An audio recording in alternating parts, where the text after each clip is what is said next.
మిత్రులారా, దాదాపుగా కాంగ్రెస్ ప్రభుత్వం కొలువుదీరి ఈ రోజుకు దాదాపుగా 9 నెలలు అవుతున్నది.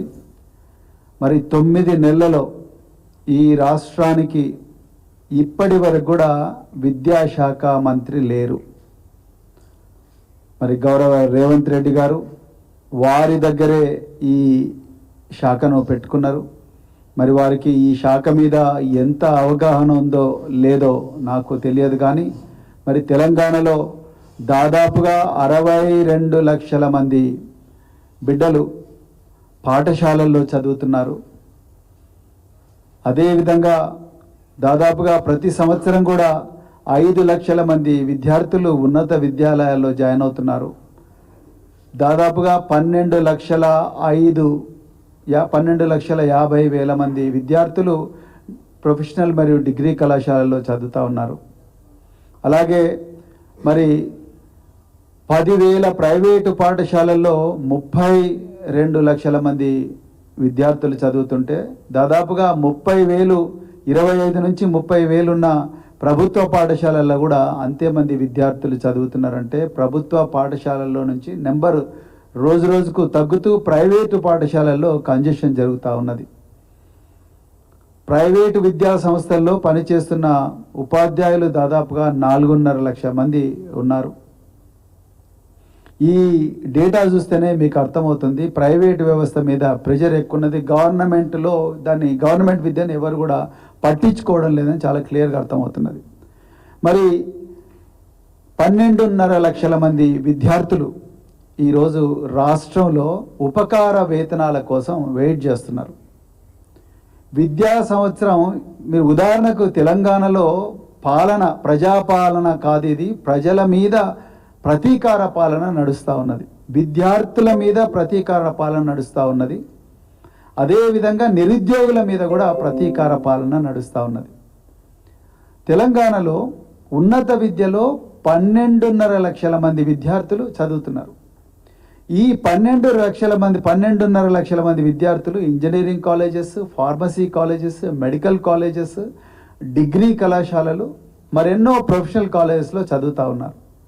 ఈ 12 లక్షల మంది విద్యార్థులకు సాలీన 2,400 కోట్ల ఫీ రీయింబర్స్మెంట్ ఇవ్వాలి. ఇప్పటి వరకు ఈ ఉన్నత విద్యాలయాలకు ప్రభుత్వం చెల్లించాల్సిన పెండింగ్ బకాయిలు 5,900 కోట్లు. ఈ 5,900 కోట్లు కేవలం ఈ 2023-24 విద్యా సంవత్సరం వరకే. మరి 2024-25 కూడా కలిపితే దాదాపుగా 8,350 కోట్లు విద్యార్థులకి ఇవ్వాల్సి ఉంటుంది. మరి రేవంత్ రెడ్డి గారు మీ చేతిలోనే విద్యాశాఖ ఉంది, ఎప్పుడన్నా మీరు దీని మీద రివ్యూ చేసిండ్రా? ఈ విద్యాలయాల్లో చదువుతున్న విద్యార్థులు, మరి ముఖ్యంగా private engineering colleges, private medical కాలేజీలో చదువుతున్న విద్యార్థులు మరింత ఉన్నత విద్యకు పోవాలంటే, పీజీ కాలేజెస్ కానీ పిహెచ్డికి పోవాలంటే, వేరే రాష్ట్రాలకు పోయి చదువుకోవాలంటే వాళ్లకు ఈ డిగ్రీ కళాశాలల్లో, ఇంజనీరింగ్ కళాశాలలో సర్టిఫికేట్లు ఇస్తలేరు. ఎందుకంటే మీ ఫీ రీయింబర్స్మెంట్ బకాయిలు మా దగ్గర లేవు, అందుకొరకు మేము ఇవ్వడం లేదని అంటున్నారు. చాలామంది విద్యార్థులు బాధపడుతున్నారు. మరి వాళ్ళ పరిస్థితి ఎవరు చూడాలి? వాళ్ళు పోయి ఎవరికి చెప్పుకోవాలి? ఎస్సీ శాఖ మంత్రి లేడు, ఎస్టీ శాఖ మంత్రి లేడు, మైనారిటీ శాఖ మంత్రి లేడు, విద్యాశాఖ మంత్రి లేడు. మరి ఎవరికి పోయి చెప్పుకోవాలి? మీరేమో ప్రజల ఫిర్యాదులను నేనే డైరెక్ట్గా ప్రతిరోజు మరి ప్రజాభవన్లో స్వీకరిస్తా అన్న మీరు ఇంతవరకు ఒక్కటేసారి ప్రజావాణికి వచ్చిండ్రు. ప్రజావాణిలో ఒక ఆఫీసర్ను కూర్చోబెట్టిండ్రు. ప్రతిరోజు కూడా టర్న్ బై టర్న్ ఒక డిపార్ట్మెంట్ నుంచి ఒక చిన్న క్లర్కో లేకపోతే సీనియర్ అసిస్టెంట్ వస్తూ ఉన్నాడు. ఇంకా అక్కడ ఎవరు కూడా లేరు. అక్కడికి వచ్చిన వాళ్ళు ఎవరు కూడా వాళ్ళ సమస్యలు పరిష్కారం కావడం లేదు. మరి విద్యార్థులు వాళ్ళ బాధలు ఎవరికి చెప్పుకోవాలి? 8,500 అంటే 5,900 కోట్ల రూపాయల బకాయిలు మీరు రిలీజ్ చేయకపోతే ఈ పిల్లలు ఉన్నత విద్యకు ఎట్లా పోతారు? మరోవైపు ఈ కళాశాలల్లో పనిచేస్తున్న ఉపాధ్యాయులు ఎవరైతే ఉన్నారో వీళ్ళకు కూడా ఆ యజమాన్యాలు మాకు గవర్నమెంట్ నుంచి ఫీ రీయింబర్స్మెంట్ రాలేదు కాబట్టి మేము మీకు జీతాలు ఇవ్వలేమని అంటున్నారు. అంటే వాళ్ళను కూడా బానిసలాగా ట్రీట్ చేస్తున్నారు, విద్యార్థులను డైరెక్ట్ మోసం చేస్తున్నారు.